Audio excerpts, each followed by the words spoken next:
Hello and welcome to We Are the Deluge, a spoiler-free chapter-by-chapter podcast about the climate change novel The Deluge by Stephen Markley. We are your co-hosts, Emily Crandall and John McMahon, lefty internet trolls slut-shaming you listeners. I'm dead. You got me. Today we are discussing the hypothetical New York Times podcast interview with Kate Morris, which we are presenting in the form of a hypothetical podcast within a podcast interview. I'm ready. Today on the Daily Deluge, we have a special guest who I'm guessing needs very little introduction. From the trenches of an overly ambitious, painstaking close read of the novel The Deluge, co-host of We Are the Deluge, John McMahon. Oh, Emily, thank you so much. I'm deeply honored to be invited on to this prestigious Daily Deluge podcast. John, tell us, how are you? It's been a rough couple of weeks in the world. It's been a rough couple of weeks with my enviro-socialist posse. So, we're all getting through it as best we can. Lots of slapdish. Great. Well, let's begin with the most pressing of hot takes. Of course. What is this Big Lebowski reference doing in a 2029 climate policy interview? Markley's ability to signify bro culture and bro humor, including through characters who are cisgender women, that's really what abides in the end. Well said, well said. So, John, in the interview, Kate responds to a question about the Lucas Frisk scandal. Of course. By assessing the convergence of right-wing kind of like sex and respectability politics with left-wing cancel culture. What are some lessons from, or maybe points of consideration regarding this phenomena of like right-left convergence in our own world? And what purpose do you think it serves in the world of the novel? I'm going to, in true podcast fashion, take the second question first and maybe wind my way towards the first question, which I have no idea of an answer to. This is, it seems to me, an ongoing extension of what my co-host on We Are the Deluge, Emily Crandall, and I have decided is Markley's ongoing exploration of cancel culture and its perils, and his kind of anxiety or skepticism of cancel culture that is more complex than the kind of standard knee-jerk anti-cancel culture position on the left or something like that. Mm-hmm. And I mean, this is it's a strategic choice for him as a writer. It's, I think, a strategic choice for the reader of the novel, The Deluge, to have one person who is vocally speaking out against cancel culture into the first part of your question, equating something about like right-wing troll culture and left-wing cancel culture, be a multiracial cis woman who's the head of a like brand new and innovative and remarkably powerful environmental justice movement. Because I think that's going to get the reader more on the side of, even if I'm like, I roll my eyes at all these people who are too worked up about cancel culture. Like if that's your reaction, it's a lot harder to have that reaction when it is Kate Morris rather than like Tony Beatrice making that point. Mm-hmm. That's so interesting. What do you think is the relationship between right-wing troll and left-wing cancel culture? I don't know. I don't know that I agree with Kate. Yeah. Is any sort of generalizable point beyond the specific point that she makes. Mm-hmm. It's, if I'm going to be really political theory about it, please. There's something about the way that Kate, this is the Daily Deluge, and We Are the Deluge Convergence. I mean, what else are we here for? But there's something about Kate's refusal to accept or take as natural or take as given what the correct coalitional lines and coalitional politics are, that is really remarkable. I think that like one of the most like politically innovative ideas that she gives is taking this single issue, like sort of mindset to the furthest possible extent in a way that like causes me to say, reevaluate my own priors about politics. Mm-hmm. And it's almost as if like her desire to fuck with what are supposed to be or cross what are supposed to be uncrossable boundaries of coalition just like opens up the mindset of this character to constantly be thinking in terms of how are the ways we understand what groups are allied with what groups is utterly wrong. Yeah, I guess I'm I think that's a great answer. But I'm also thinking like, okay, so she makes the parallel, right, between I think you're right. The practice of trolling and the practice of cancel culture. But I think there's also an argument there about that ideological edge, right? Where kind of like left comes around to right or something. I feel like we hear this kind of a It's lot.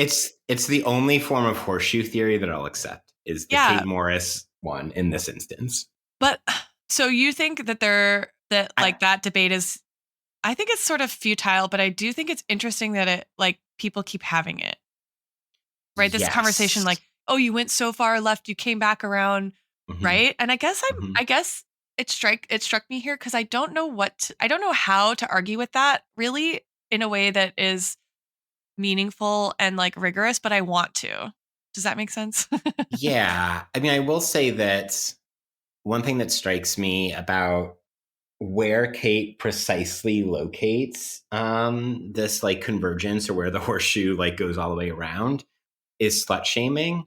So it's Yeah. almost like there's something about like anti-sex versions, like caricatured versions of anti-sex feminism from the second wave, right? Match up on some sort of kind of purity culture Mhm. with kind of right-wing kind of cultural, right, misogyny and so Yeah. on and so forth. And like I'm also, you know, aware of the discourse, although this discourse I think probably takes hold after Markley has finished the book Mm. about like Gen Z and maybe even Gen Z left is a like more puritanical and more anti-sex, right? Yeah. That discourse I think maybe is playing a role in here as well. But isn't there an interpretation of that that is like, "Oh, like feminism freed us to have sex outside of marriage and like unabashedly, but what that really means is like if you're a straight woman you're just sort of like having a lot of bad sex with Hmm. men who don't really care about you, Yep, and so it's not absolutely. like sex itself that's the problem, it's Hmm. like the context in which heterosexual sex in particular is happening, right? Yeah. Oh, I Yeah. think that's the like real world correct line to take. But it Mhm. also strikes me that Kate, who's what, like in her mid 30s at this Yeah, I point, think so. late 30s in 2029, she would not get that far. She would be like, "Oh, the Gen Z lefties calling me out on the internet are just anti-sex prudes." And Yeah. that's the end of it. I think that that's like the Kate Morris position, Yeah. not the nuanced Emily Crandall, host of the Daily Deluge position. I guess I'm thinking too about the discourse of my body, my choice as adapted from abortion framework Mhm. to vaccines, Mhm. right?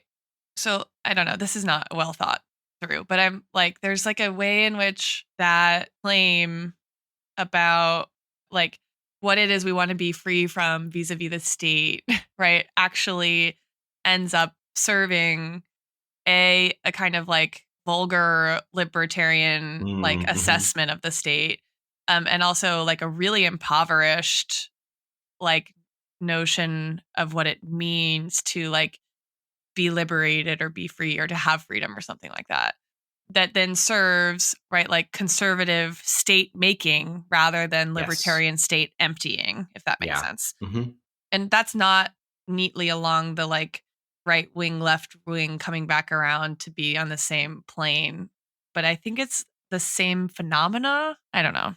And I think Kate, and by extension, Markley, identify the appeal of that phenomena, right? Mm, Because it's like, okay, Kate is asked a series of questions about about economic and environmental and racial justice, hmm. question about technocracy, white power structures, and patriarchy, a question about nuclear energy.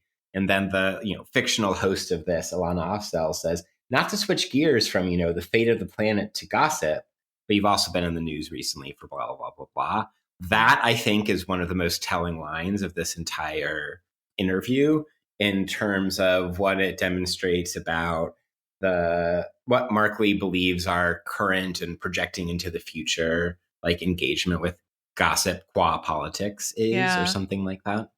I have another question for you that is Please. related somewhat to, I think, that exact point. But first, I'd like to ask just a really quick question. What do you make of this joke? This joke that Kate talks about in that discussion of the bill failing to properly address racial and gender hierarchies. She says that's horse shit. This is a frontal assault on chronic inequality. Blah blah blah blah blah. We're literally taking money from rich polluters, putting it in the pockets of working people as a foundational piece of a reparative project. It doesn't just offer the fiction of, hey, here's a few bucks so you can build generational wealth, even though yours is the last generation to enjoy a functioning atmosphere. That would be a funny joke by white people, I guess. It's amazing. I've laughed every single time I've read that answer from Kate. It's the control that Markley has and the sense he has of Kate's like total irreverence. Mm-hmm. That's always politically pointed, or 95% of the time is politically pointed, is something I appreciate deeply about a complicated dynamic of, like, as we've talked about before, like a cis white guy writing, in this case, right, multiracial woman, and about like her sex life and about kind of what that means in the context of the social forces that she is, as this interview goes at lengths to demonstrate. She is acutely aware of all of the like philosophy and the theory behind all of it. Yeah. Do you think that one of the things that's being navigated here is like almost like the messaging as a kind of political strategy? Is there some commentary happening there, right? So like she's saying the tax, right? Or what is the scheme called? The shock collar, right? The tax and dividend plan, the stimulus, right? The check that people get every week.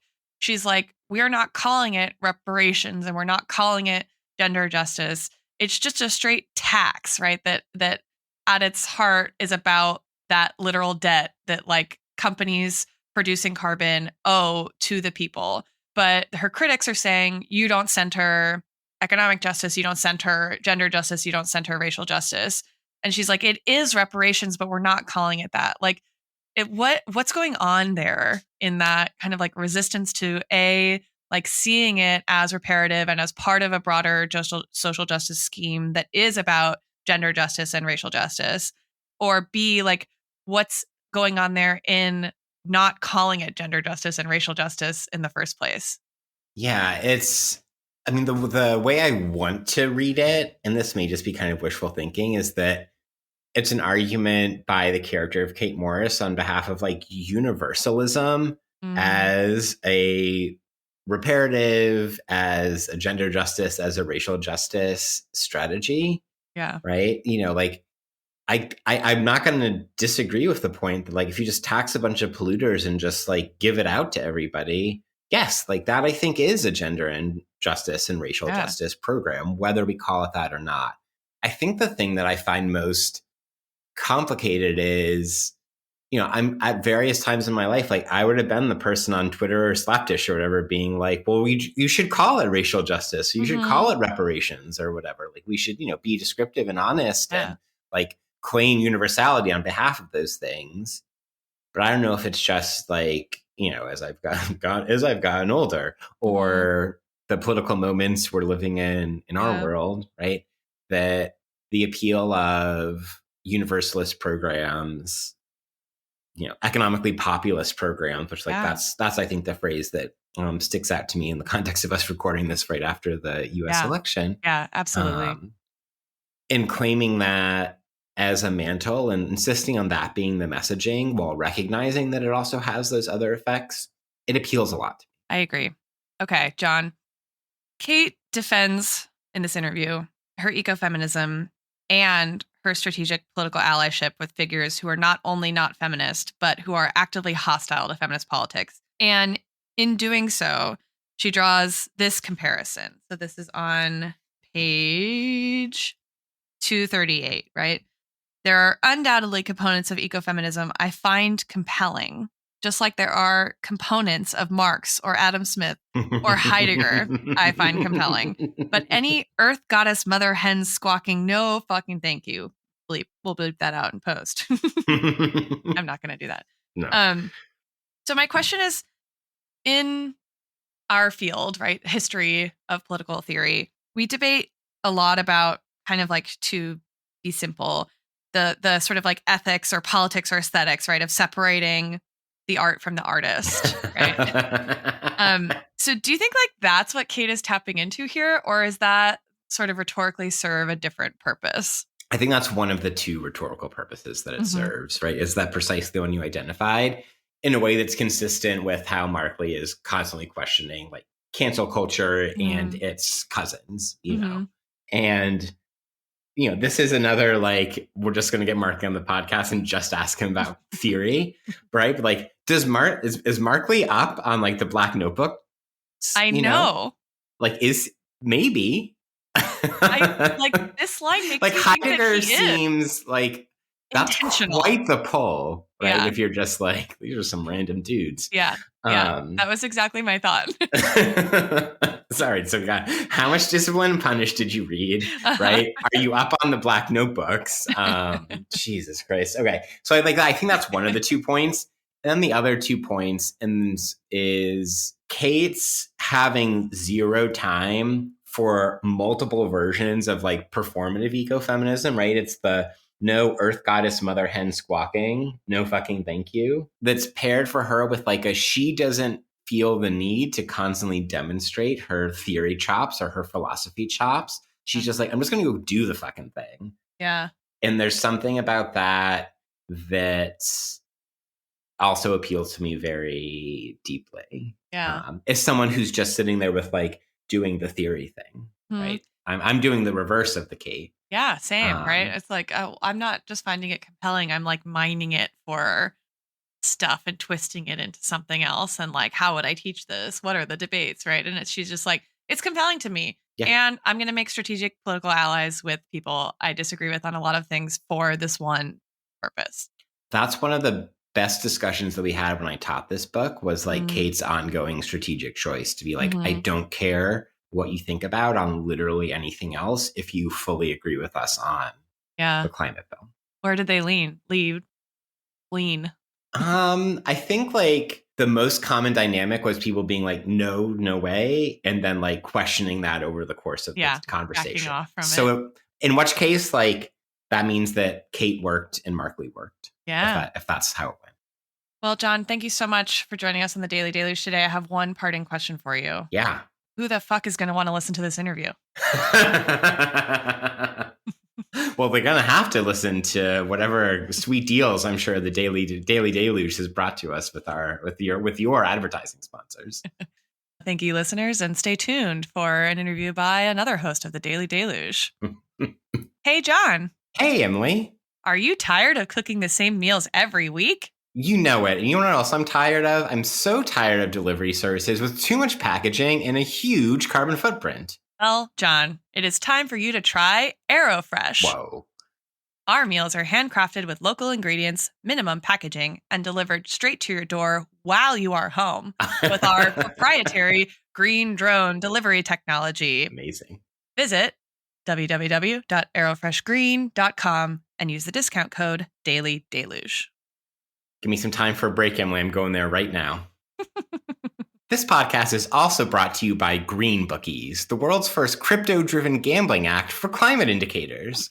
Our over-under for hitting 2 degrees Celsius of warming is 2043, and the action is heating up.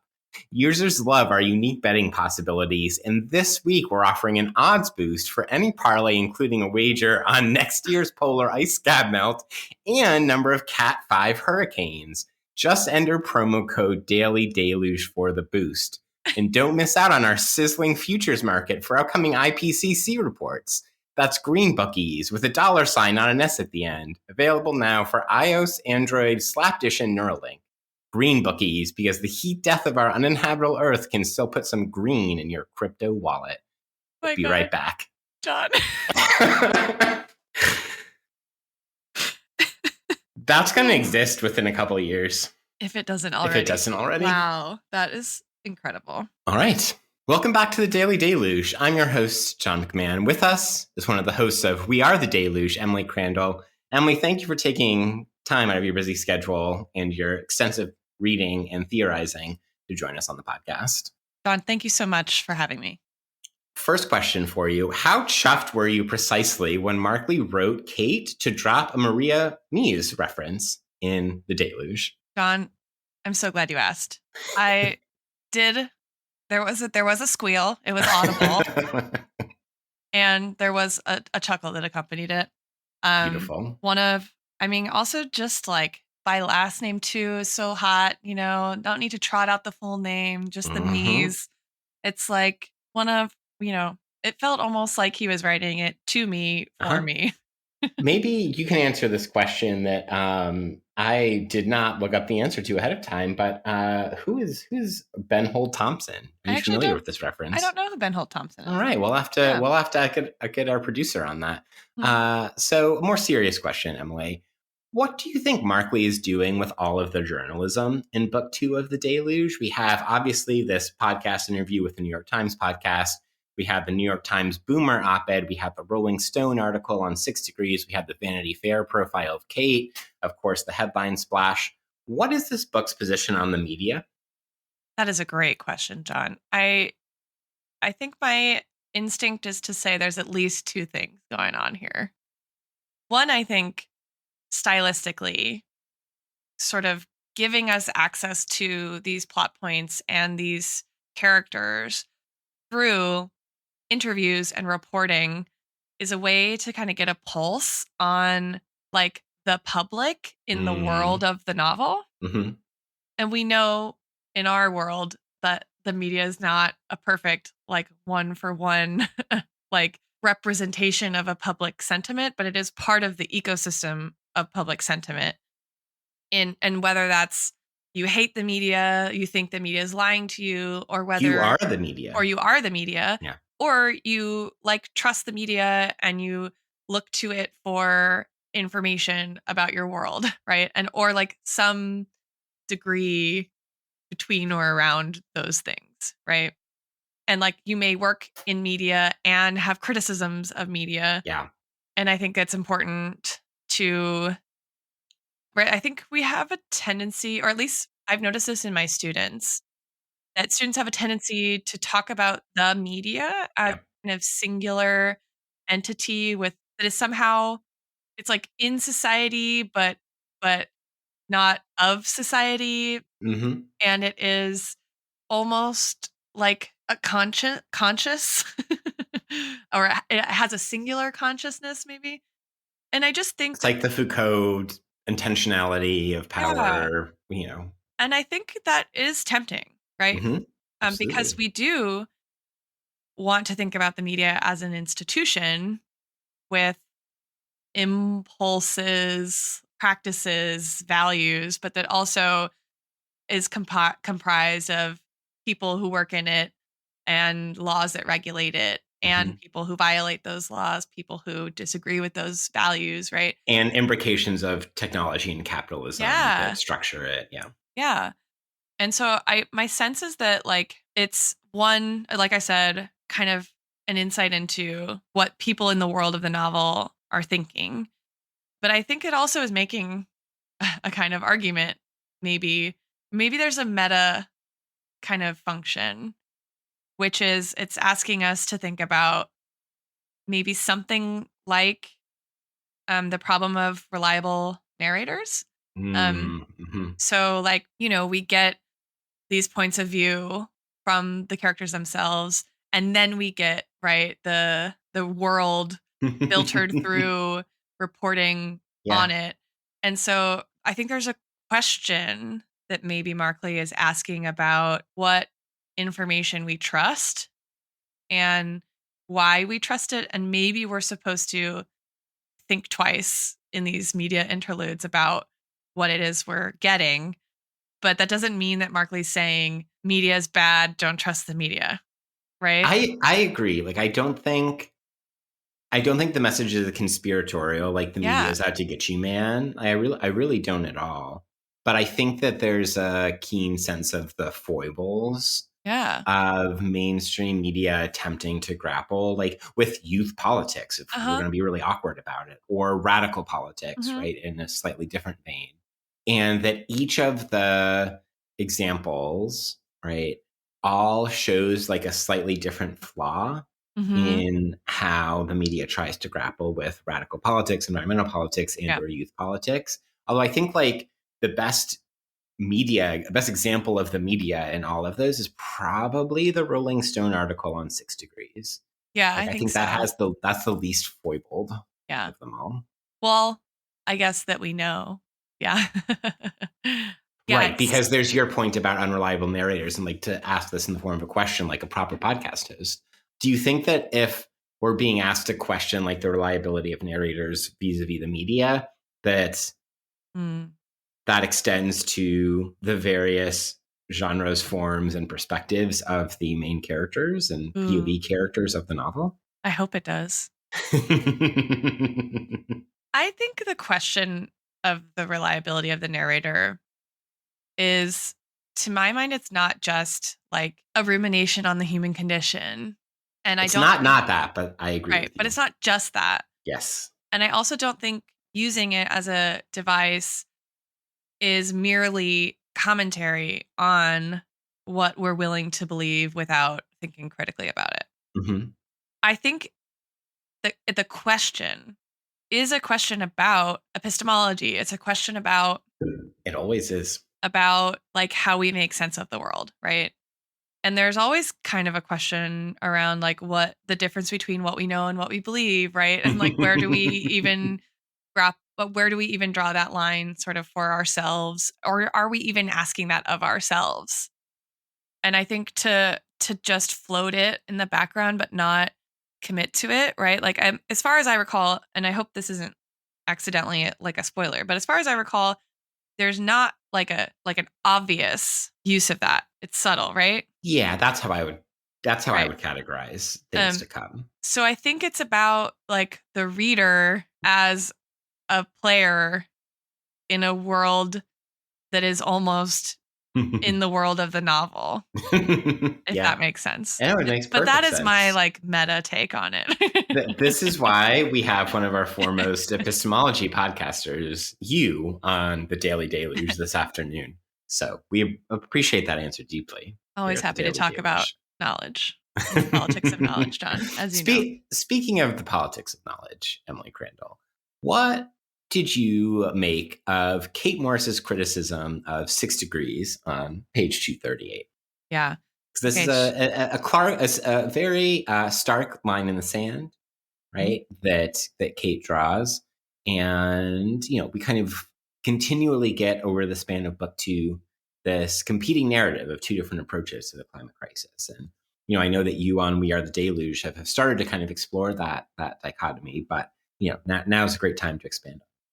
Yeah. So Kate says, we categorically reject violence, even against property. These people think they're heroes. They don't understand what they're opening the door to. The entire movement is now dealing with law enforcement scrutiny and harassment. Right-wing violence has never been worse, and these pipeline bombers, they will exacerbate that. They're endangering everything we're working for. On a more philosophically macro level, as soon as you pick up a brick, bat, or gun and tell yourself that this is the only way, then there is no end to what you will do. This is a Gandhi reference, right? I mean, yeah, but that's also not what Gandhi said. No, I know. Yeah. But I mean, but I think there's 4 arguments that Kate is making. And I think she's a little bit wrong about at least 2 of them. Okay. So one is that violence is always wrong in a moral, normative sense.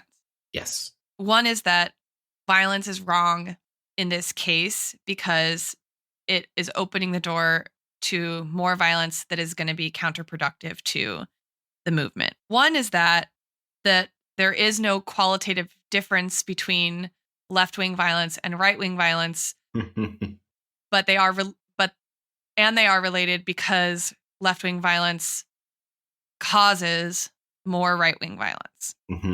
And then one is like humans or whatever entity that is the philosophical unit of measure, that kind of individually or collectively, that once you begin violence, you cannot quit violence or scale back violence. Actually, I'm going to change my mind. All 4 of those I think are wrong. Yeah. So I think even nonviolent critical thinkers, social justice advocates distinguish between violence that serves power and violence that contests power. But also to say that violence is always morally wrong no matter what, right?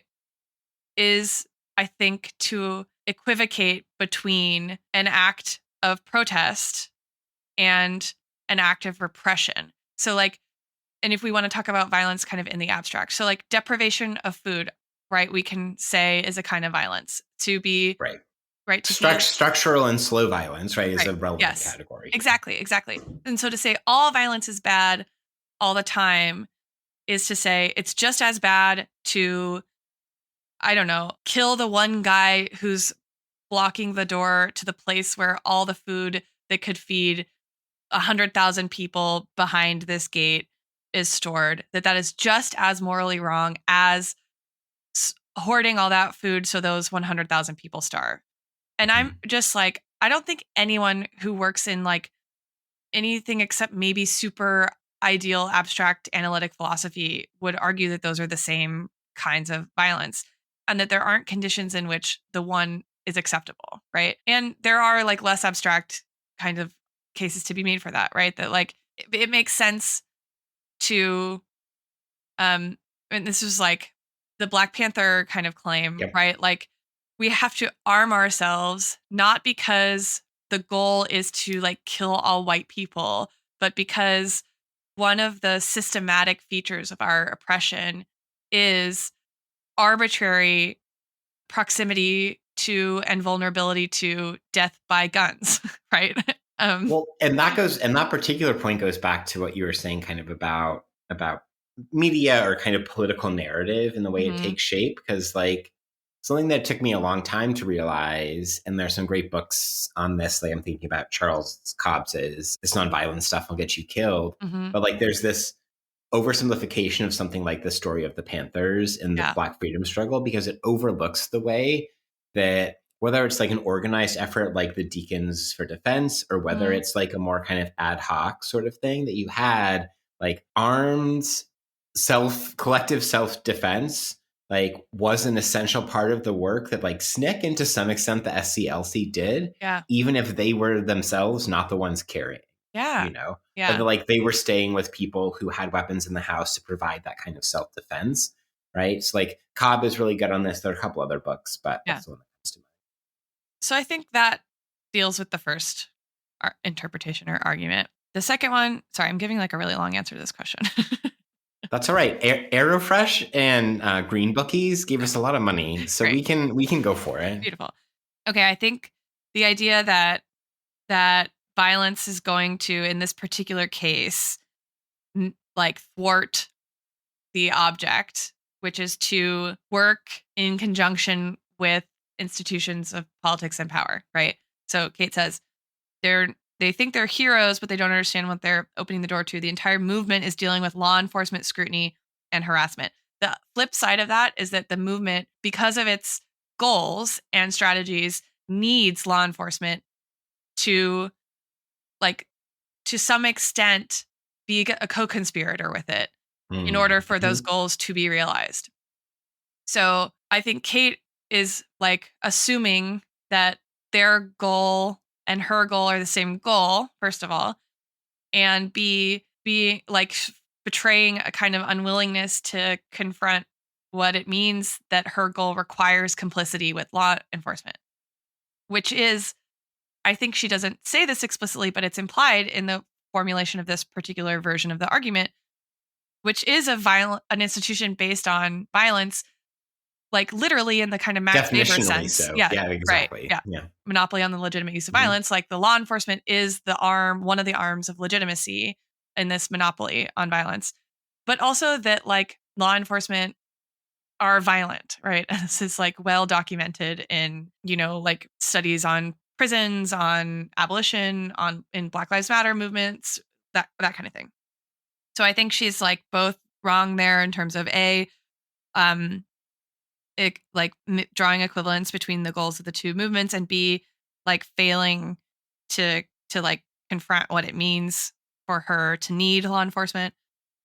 And then I think this third argument that right-wing violence, like about the relationship between right-wing violence and left-wing violence. She doesn't say left-wing, but I think that's implied, right? Definitely implied. That like one, that they're kind of the same or that one causes the other. And I think she slips from one interpretation of the argument to the other one. I don't And think it's consistent. in both sides of that inconsistency, but also in the previous point you made, there's a slippage or a kind of like mixing up of different kinds or layers or levels or orientations of like moral agency and responsibility. Yeah. Right. That gets like the difference gets flattened in that category across like this and the preceding point that you're identifying.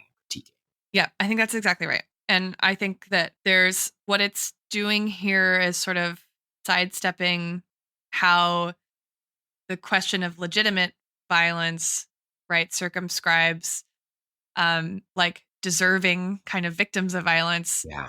And it like plays into the same or draws from the same playbook as like reasons, justifications for a litany of things that have to do with like bodily autonomy rights. So like abortion, for example, right? That it's banned except for XYZ. So you have to have the right reason in order to receive it, right? Same thing like when you're seeking asylum, right? That you have to have like a compelling reason to receive the benefit, right, of asylum. And so it's all about like who can tell the best story and present themselves to the state as like the right kind of victim. Yep. Right. And I think that Kate is like, whether consciously or not, like borrowing from that legitimating thing to talk about like how a left-wing violence legitimates a right-wing violence to an extent. And I think that's wrong, right? We just like abortions should be legal because people need them. The reason doesn't matter.